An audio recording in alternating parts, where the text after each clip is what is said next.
Mesdames et messieurs, bonjour à tous et bienvenue dans cette nouvelle édition du journal de CCTV français en direct de Beijing. Nous ouvrons tout de suite ce journal avec les relations sino-africaines. Le président chinois a proposé de passer à la vitesse supérieure dans les relations actuelles.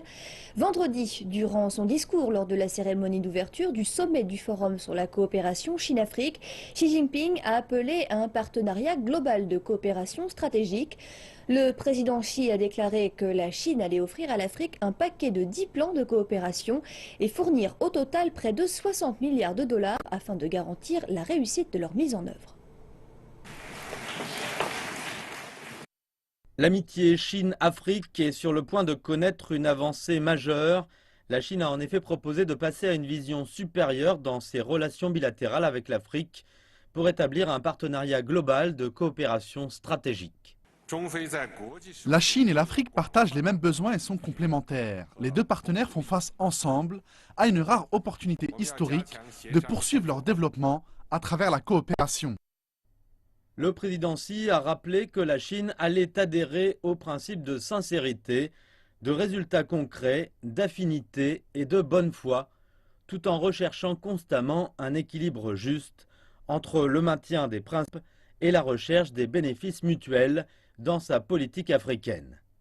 Sur le plan politique, Xi Jinping a déclaré que les partis devaient s'attacher à l'égalité et à la confiance mutuelle. Le président chinois a également rappelé que la Chine a toujours maintenu sa position sur le fait que l'Afrique appartient au peuple d'Afrique et que les affaires du continent devaient être décidées par le peuple africain. Sur le plan économique, le président Xi a déclaré que les deux partenaires devaient poursuivre une coopération gagnant-gagnant. Il a suggéré qu'il fallait pleinement encourager les avantages issus de la confiance mutuelle et de la complémentarité économique, tout en étendant la coopération à travers toutes les directions possibles. Xi Jinping a également déclaré que la Chine et l'Afrique étaient de longues et riches civilisations, devant apprendre de la culture de l'une à l'autre.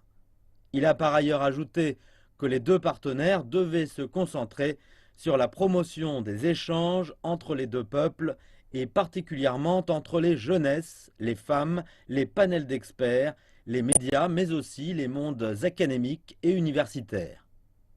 Le président chinois a rappelé que les deux parties devaient associer leurs forces et s'aider mutuellement sur le plan de la sécurité. Xi Jinping a déclaré que la Chine encourageait l'Afrique à résoudre les problèmes du continent par des voies propres à l'Afrique. Et il a également ajouté que la Chine se tenait prête à aider l'Afrique à assurer le maintien de la paix et de la sécurité. Enfin, Xi Jinping a appelé les deux partenaires à renforcer leur unité et leur coordination dans les affaires internationales pour défendre ensemble leurs intérêts communs. Le président chinois a déclaré que la Chine continuera à soutenir l'Afrique dans ses efforts pour jouer un plus grand rôle sur la scène mondiale. Lors de son discours pendant la cérémonie d'ouverture du sommet du Forum sur la coopération Chine-Afrique, le président Xi Jinping a déclaré que 10 projets majeurs de coopération allaient être lancés dans les 3 prochaines années. Le président Xi a indiqué que les programmes concerneraient en priorité l'aide aux pays africains pour leur permettre de casser les 3 goulots du développement que sont les infrastructures, la pénurie de ressources humaines qualifiées et l'inadéquation des ressources financières. L'aide devra permettre d'accélérer l'industrialisation et la modernisation de l'agriculture, tout en réalisant un développement indépendant et durable.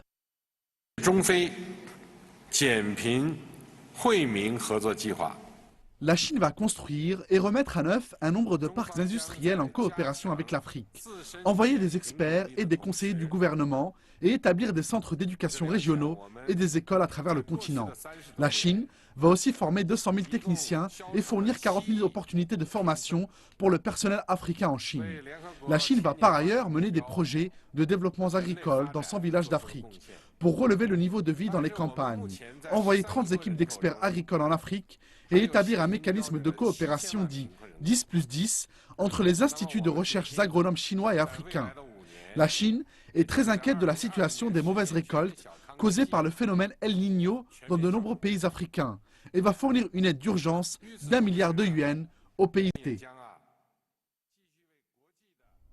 Le coprésident du forum, le président sud-africain Jacob Zuma, a exprimé sa gratitude pour le rôle de la Chine comme force motrice de la croissance mondiale et de la paix dans le monde. Monsieur Zuma a aussi salué l'aide indéfectible apportée par la Chine à l'Afrique. I would like to thank you, President Xi. Je voudrais vous remercier, Monsieur le Président Xi Jinping. Comme l'a dit le président Mugabe, il y a des preuves concrètes qui montrent que notre relation avec la Chine est très différente que celle que nous avons eue avec d'autres pays pendant des siècles. Les dirigeants d'Afrique et de Chine vont délibérer sur le thème « Chine-Afrique, progresser ensemble, coopération gagnant-gagnant pour un développement commun » durant le sommet de 2 jours. Le sommet devrait se conclure samedi avec la publication d'une déclaration et un plan d'action qui va proclamer les 2 visions de part et d'autre de la relation sur les sujets d'intérêt régionaux et mondiaux. La déclaration et le plan d'action vont aussi servir de feuille de route pour la coopération entre la 2e puissance économique mondiale et l'Afrique. La réunion de Johannesburg constitue la 2e réunion de la FOCAC qui a maintenant 15 ans et regroupe la Chine et 50 pays africains qui ont des relations diplomatiques avec la Chine, plus la Commission de l'Union africaine. Le président chinois a prononcé un discours lors du forum d'affaires de haut niveau qui se déroule en marge du sommet de Forum de coopération Chine-Afrique. Il a profité de cette occasion pour rappeler l'importance du forum et la portée de la coopération sino-africaine.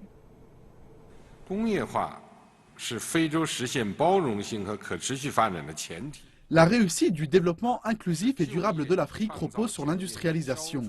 C'est en effet l'industrialisation du continent qui permettra de créer des emplois, d'éradiquer la pauvreté et d'améliorer le niveau de vie des gens.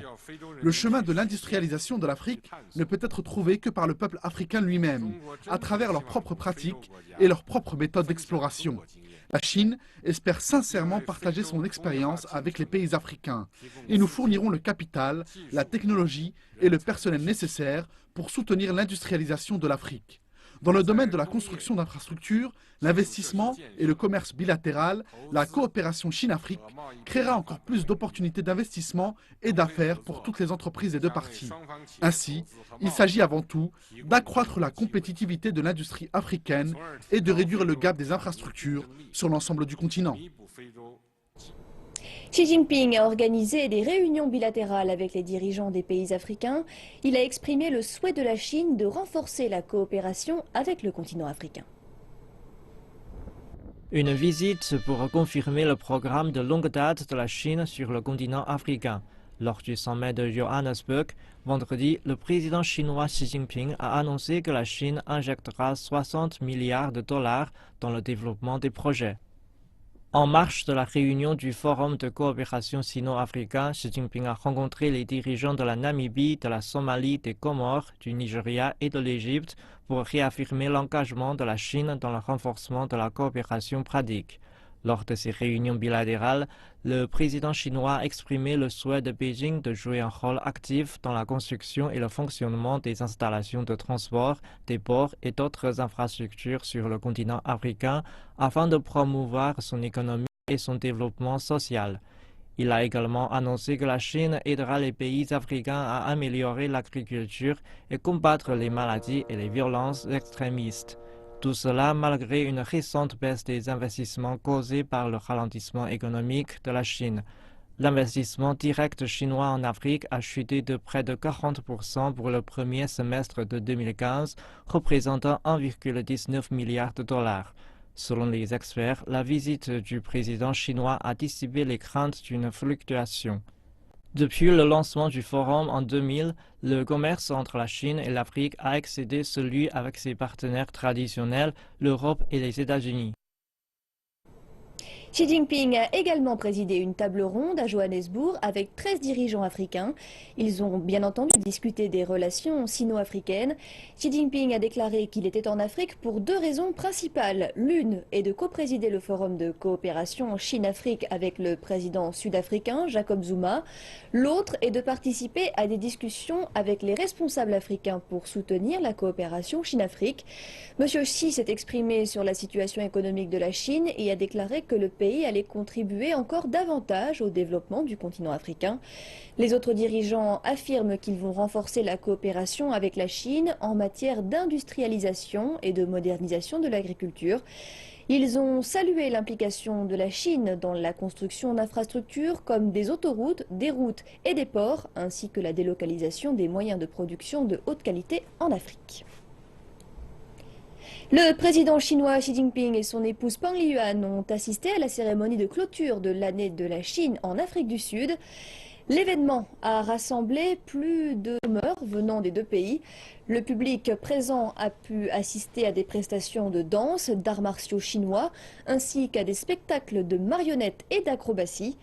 L'année de la Chine en Afrique du Sud avait été lancée à Pretoria au mois de mars dernier. Depuis lors, une série d'activités et de performances ont été menées à travers les 9 provinces et les plus grandes villes du pays. L'événement majeur a permis de montrer le parcours de développement de la Chine, ainsi que les différentes réalisations de la coopération entre la Chine et l'Afrique du Sud. Le Kenya bénéficie d'un climat tropical humide et chaud toute l'année. L'agriculture joue un rôle très important dans son économie. La Chine, via l'Institut Confucius, propose des formations destinées à apporter de nouvelles techniques agricoles aux fermiers kenyans. Le généreux climat du Kenya n'est pas seulement bénéfique à son secteur touristique, mais également à son agriculture. Au moins un tiers des roses du marché mondial des fleurs vient de ce pays. C'est pourquoi l'horticulture est si importante pour l'économie kenyane. C'est aussi pourquoi Daniel a choisi de poursuivre ses études en agriculture 3 ans après avoir obtenu sa licence dans ce même domaine. Daniel est né dans une famille de fermiers. Il affirme que sa famille et son pays ont besoin de technologies agricoles avancées.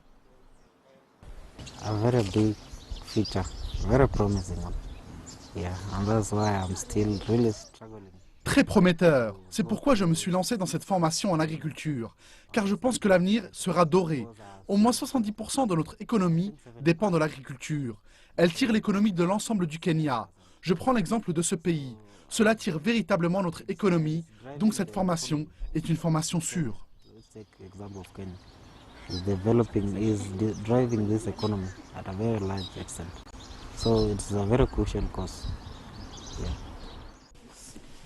Daniel est l'un des meilleurs étudiants du professeur Liu Gaoqiong qui vit au Kenya depuis une vingtaine d'années. L'université Egerton est située sur le plateau. Ces basses températures ne conviennent pas à la culture. C'est pourquoi les cours d'horticulture sous serre du professeur Liu sont devenus très populaires. Vous voyez derrière, ce sont les serres. C'est là que nous faisons nos travaux pratiques. C'est là que nous voyons les fleurs qui poussent à l'extérieur. Ce que nous voyons ici, nous ne le voyons pas chez nous. C'est la première fois que je voyais des serres. Chez moi, je n'en avais jamais.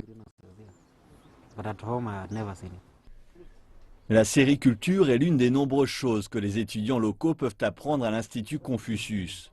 De fait, l'Institut est en quelque sorte devenu un centre de technologie agricole dans la zone. Cette technologie est utilisée dans tout le Kenya.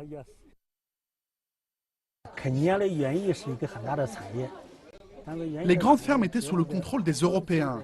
Quand je suis venu ici il y a plusieurs années, les cadres et les techniciens étaient tous européens. Aujourd'hui, je suis heureux de voir que beaucoup d'entre eux ont été remplacés par des Kenyans.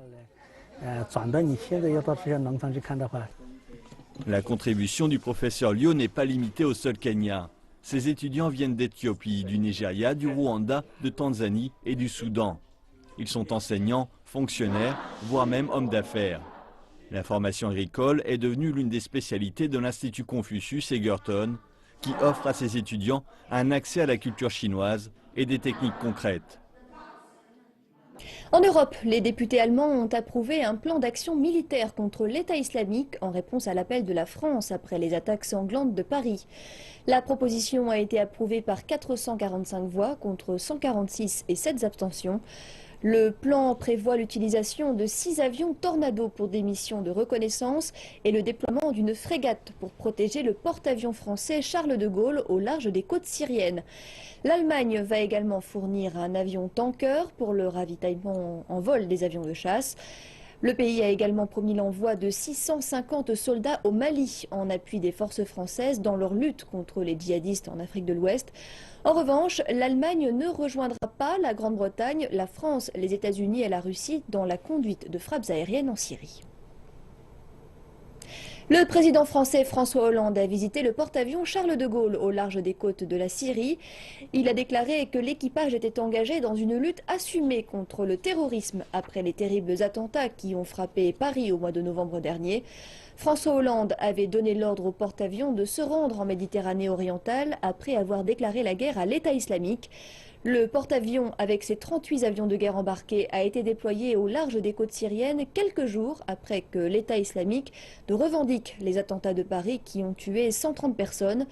1900 marins sont présents à bord du porte-avions français qui est accompagné d'un sous-marin d'attaque, de plusieurs frégates, de navires ravitailleurs, d'avions de chasse ainsi que de drones de surveillance. Le ministère russe de la Défense a publié des vidéos montrant les bases à partir desquelles sont menées les frappes aériennes sur la Syrie, ainsi qu'un camp d'entraînement et des camions transportant du carburant en Syrie.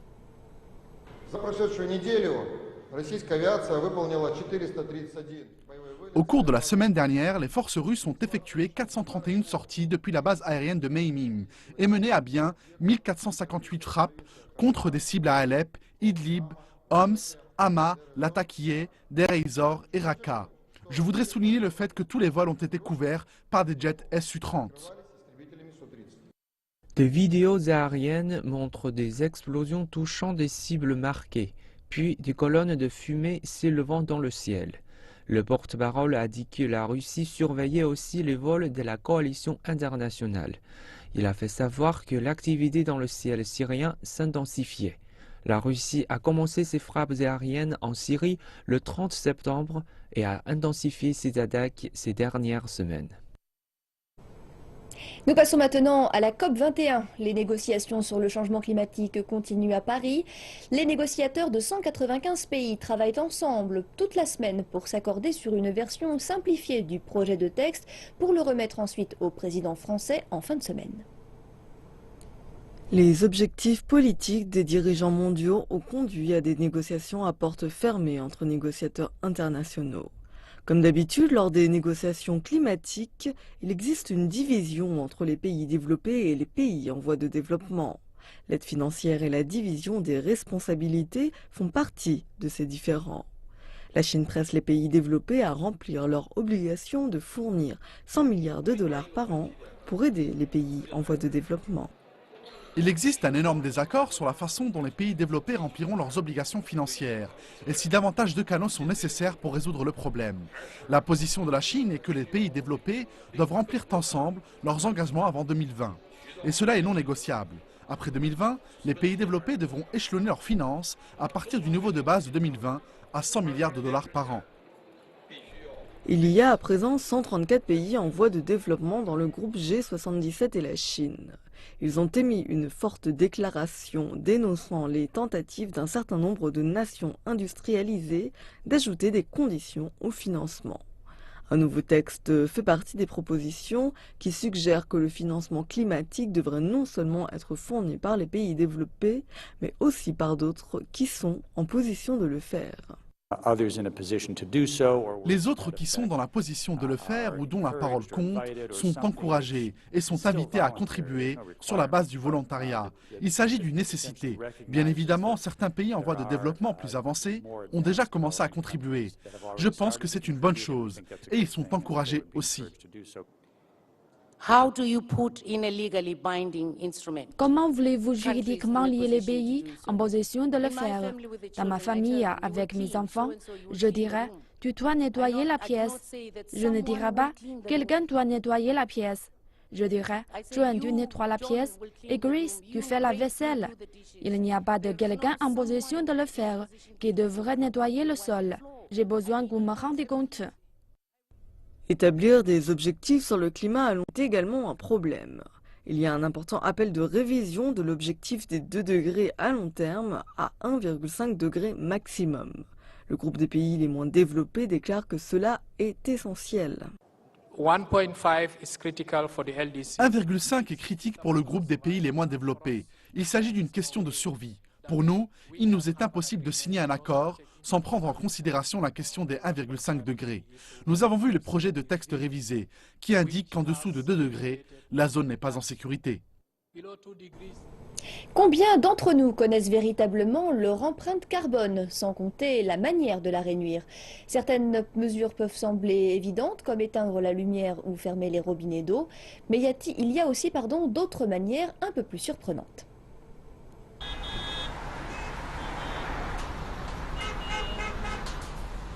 Est-ce que cette personne a l'air heureuse? Est-ce que ces feux de circulation passent jamais au vert? N'y a-t-il pas un autre moyen? Repenser nos options de mobilité est l'une des choses les plus importantes que nous puissions faire pour réduire notre consommation énergétique. Werner Virtala a justement pensé à cela pour sa communauté. Malheureusement, il n'y a pas assez de place pour tout le monde dans sa communauté urbaine écologique. Mais Werner est heureux de partager ses idées. Nous refroidissons notre zone de vie grâce à un plafond écologique. L'énergie solaire est revendue au réseau électrique et l'eau de pluie est collectée afin de servir pour les chasses d'eau. Voici quelques petites choses à savoir sur la quantité réelle d'H2O que la plupart d'entre nous utilisons. Si vous considérez la production d'un t-shirt, cela nécessite 2700 litres d'eau, ce qui représente environ 20 fois l'utilisation d'un individu chaque jour. Ici, les enfants ne jouent pas avec leur iPad.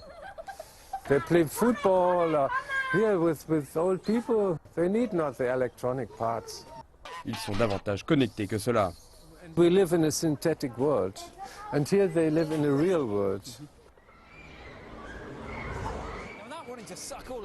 Sans vouloir priver Noël de tout son côté festif, nous avons effectivement tendance à consommer davantage au cours de la période des fêtes. Parfois, c'est largement évident là où nous engloutissons nos ressources. Mais il y a également des coûts cachés dans pratiquement tous les produits que nous achetons.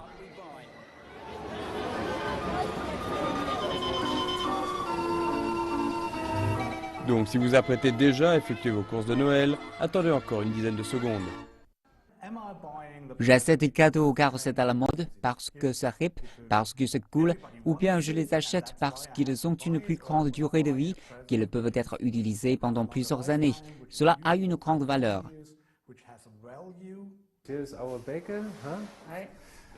Nous ne pouvons bien entendu pas tous construire une boulangerie écologique, mais quand il s'agit de réduire les émissions, beaucoup d'entre nous ont effectivement la possibilité de faire les bons choix. Vendredi, le cours du pétrole a connu une hausse en Asie. Celle-ci est intervenue en amont du sommet de l'Organisation des pays exportateurs de pétrole. Ses membres doivent statuer quant à la marche à suivre pour pallier à la production mondiale excédentaire. Les analystes estiment toutefois que cette hausse ne sera que temporaire puisque les membres de l'OPEP tels que l'Arabie Saoudite et les pays du Golfe restent favorables au maintien de hauts niveaux de production. Lors d'une rencontre informelle entre les membres de l'organisation qui s'est tenue ce jeudi, l'Arabie Saoudite a fermement soutenu que dans le cas de coupe dans la production, le groupe devrait faire appel à des producteurs non membres tels que la Russie. Un délégué de l'OPEP a confirmé cette prise de position en expliquant que l'année prochaine, l'Arabie Saoudite proposerait un accord afin d'équilibrer les marchés du pétrole avec l'aide d'États non membres. Nous n'attendons pas de ce sommet un changement radical en termes d'objectifs de production. Cette rencontre est toutefois source de préoccupation pour plusieurs raisons, et notamment du fait du degré de coordination entre les pays de l'OPEP et les pays non membres quant aux éventuelles coupes dans la production qui restent encore à établir. Par ailleurs, il est envisageable que divers membres comptent sur l'Arabie Saoudite pour réduire leur production. Mais je crois qu'au vu des 12 derniers mois de baisse du cours du pétrole et de la pression fiscale qui pèse sur ces pays producteurs, les autorités saoudiennes ne changeront pas de tactique à ce stade. À n'en pas douter, elles voudront garantir leur part de marché, ce qui signifie qu'à défaut d'une action coordonnée des autres membres de l'organisation, le niveau de production sera maintenu pour 2016. Justice pour terminer. En Afrique du Sud, les procureurs d'État et la défense d'Oscar Pistorius négocient toujours. Ils ont décidé de la date à laquelle l'athlète se rendra à la Cour pour renouveler une demande de libération. Jeudi, la Cour suprême d'appel a annulé le chef d'accusation d'homicide involontaire pour le transformer en assassinat. Le procureur d'État Jerry Nell et l'avocat à la défense Barry Roux ont mené des entretiens privés pour décider de la date à laquelle Pistorius renouvellera une demande de libération. L'application de cette demande aura très certainement lieu en début de semaine. Lorsque la Cour suprême d'appel met de côté la condamnation de l'athlète, cela signifie que les conditions actuelles de libération ne s'appliquent plus. Oscar Pistorius devra demander une libération qui restera effective jusqu'à la conclusion de la condamnation. Les experts juridiques pensent que c'est la première fois qu'il existe un cas pareil.